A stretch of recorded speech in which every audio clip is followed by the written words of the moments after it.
Is Parent Dole. Now, gardening's really taken off in the last 20 years or so, and especially as well over lockdown. People are seeing their gardens as an extension of their home with their planting, seating, fire pits and all the rest of it. And there's a massive move to growing your own produce as well. Now, the benefits of gardening, no matter what the size of garden, whether you've got a massive garden, a small garden, balcony or a windowsill, it can do lots for your mental health benefits as well. So joining us now is Parent. So very good morning. Morning, Michelle. How are you? I'm fine, thank you very much. First of all, we're going to talk about mental health and gardening, but how did you come up with the name The Punjabi Gardener? Great question. Look, before I do that, I just want to say thanks to Michelle Wall, Phoenix FM 98 or 98 FM, and the Eat My Brunch programme, so thanks for giving me this opportunity. Oh, thank you.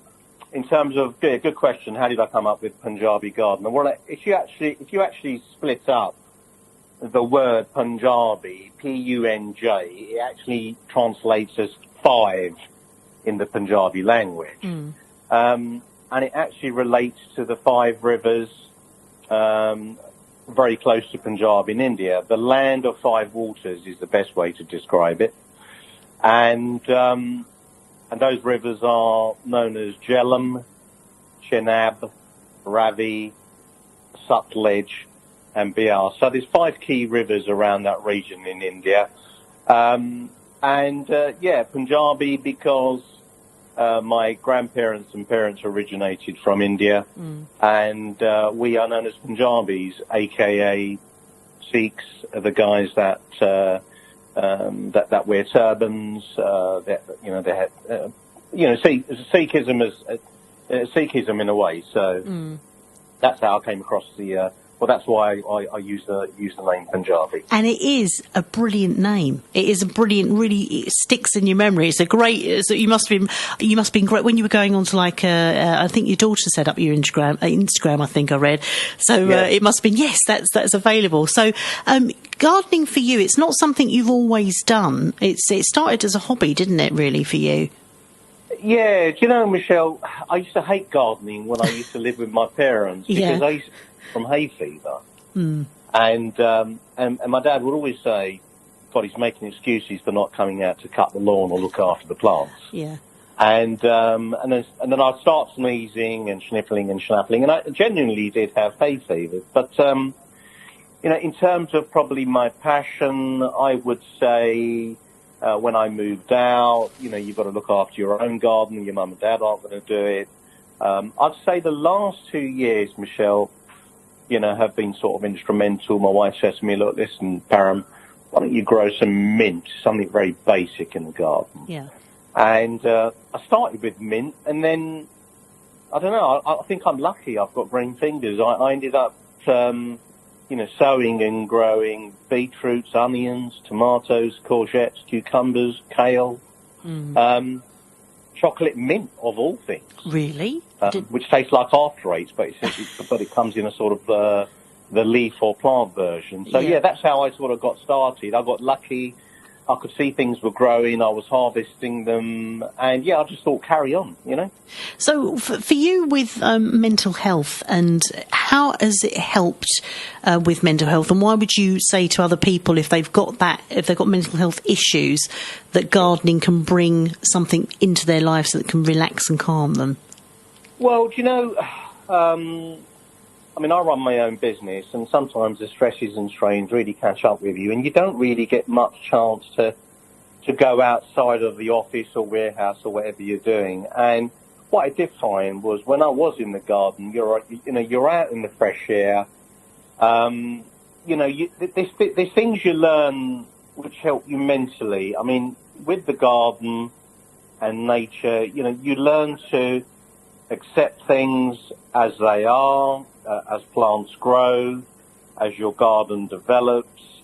For example, my daughters would, when they were kiddies, they would run around on the lawn and kick the ball into the plants. My dog would wee on the grass and leave patches.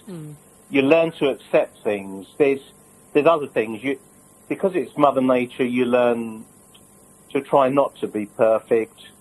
Because it is nature, it's growth. In fact, a famous psychologist, and I'm going to quote Carol Dweck,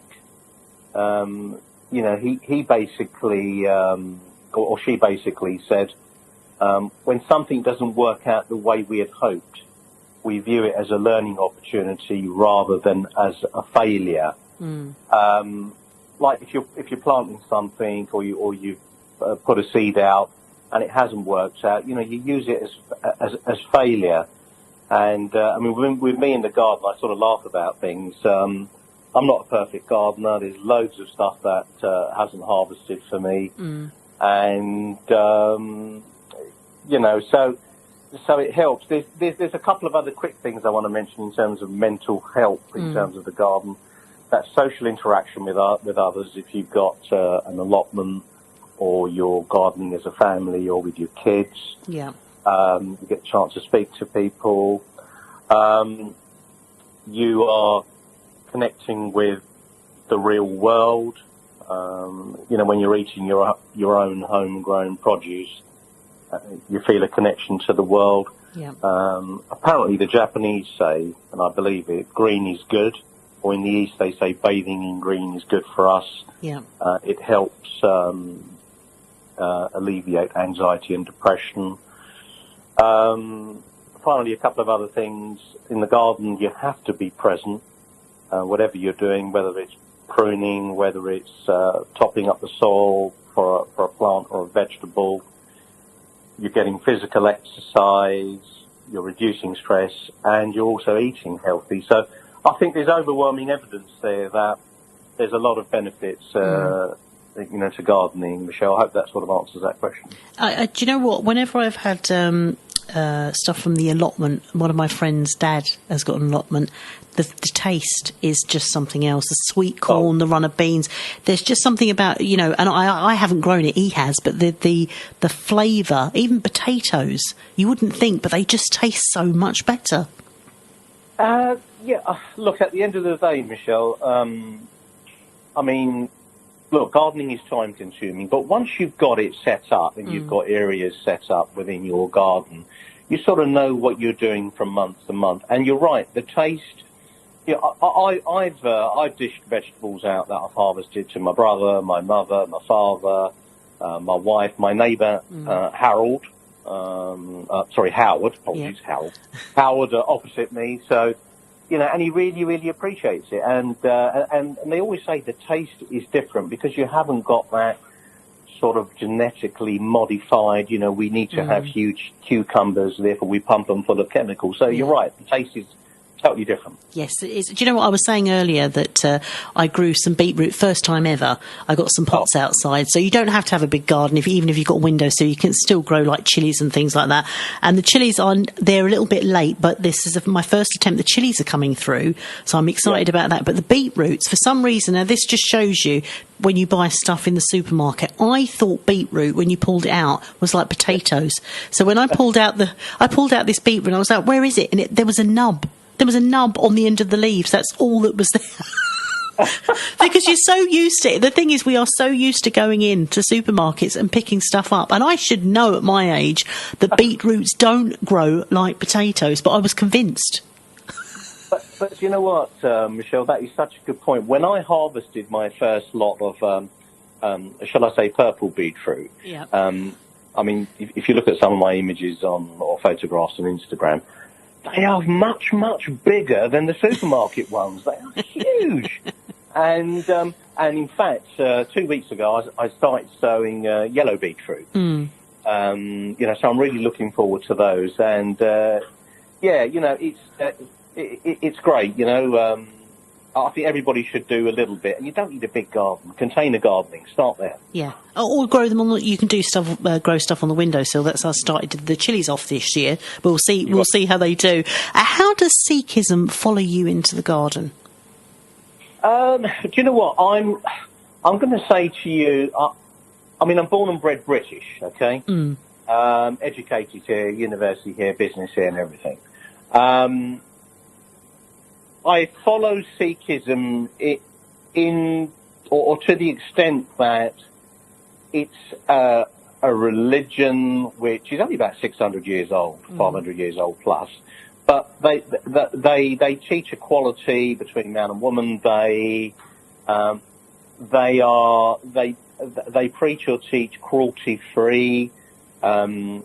Sikhs in general, in my opinion, are vegetarians. It means they don't consume meat, fish, or eggs. Yep. So Sikhism is a spiritual pathway. It's remembering the Lord for those of us who do believe in that. It's cruelty-free, and it's equality. So that's, sort of grow your own, because there's huge, or there's vast, there's so much land out in India, and they rely on growing their own and also selling their own, to other people. Well, it's been great to talk to you. We'll have to talk again, and maybe when COVID's over, you can bring in some of the produce so I can. And I will look at the yellow beetroots when they're ready because I'll be jealous after what I attempted to grow. But I will have another go. I'm growing quite a lot of herbs in the garden, so I'm going to harvest those this afternoon. Because I've got a lot of basil, and I was thinking about trying to make some freezing some pesto if the leaves don't go brown. So that's what I'm going to try and do. The herbs seem to do okay, but I'll have a go. Maybe with potatoes and a couple of other things next year. Now, if people want to find out more and they want your advice as well, you can go to the punjabigardener.com. That's the website. And you've also got Instagram, you're on Twitter, and you're on Facebook as well. That's it, yeah. So as my daughters keep telling me, Dad, it's hashtag the THE Punjabi Gardener, whether that's Facebook, Instagram. I have my own YouTube channel. My website hopefully should be live in about a week's time. There'll be some funky wellies on there. There'll be some seeds, organic seeds, and some other gardening type products. And look, anybody can drop me a line via email or whatever, Facebook. I'm happy to answer a question that I have an answer to. If I don't have the answer, hey, look, listen, I'll try and get you the answer. And it's to people like yourselves that I have to thank. And Brentwood. I love Brentwood. What a lovely town. It is. It's a lovely town. It certainly is. And so hopefully we'll see you maybe later in the year or next year when you can come into the studio, because I'll be obviously wanting some of the produce which you'll be leaving here. Oh, God. Michelle, definitely. Look, listen, the other thing about Brentwood is, if you don't mind, I just wanted to wish luck to Schmidt Kitchens on 71 High Street, Brentwood. Right. They're friends of ours, Liviu and Julia Schmidt Kitchens. They're starting out a business in these very difficult circumstances. So, what sort of food is it? What sort of food are they doing?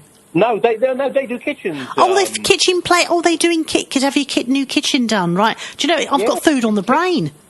Yeah, Schmidt Kitchen, 71 High Street. Get yourself over there. Two fantastic people. They've got a wine cellar downstairs or something, and so even you probably want to get yourself over there, Michelle. Down into the wine cellar, yeah, exactly. Yeah, you know me already. It's lovely to talk to you. Thank you so much for talking to us today. And the website, if you missed the beginning of it, will be up on our website at Phoenix FM. But check out the punjabigardener.com and you'll find Instagram, Facebook, YouTube and Twitter links there. It's lovely to talk to you. Have a great day. And you, Michelle, thank you for the opportunity. Thank you. Bye-bye. Bye-bye. Bye-bye. Bye. Oh, that was absolutely great. And I am very, very jealous of anybody that can grow beetroot after my disaster. Coming up next, here is Church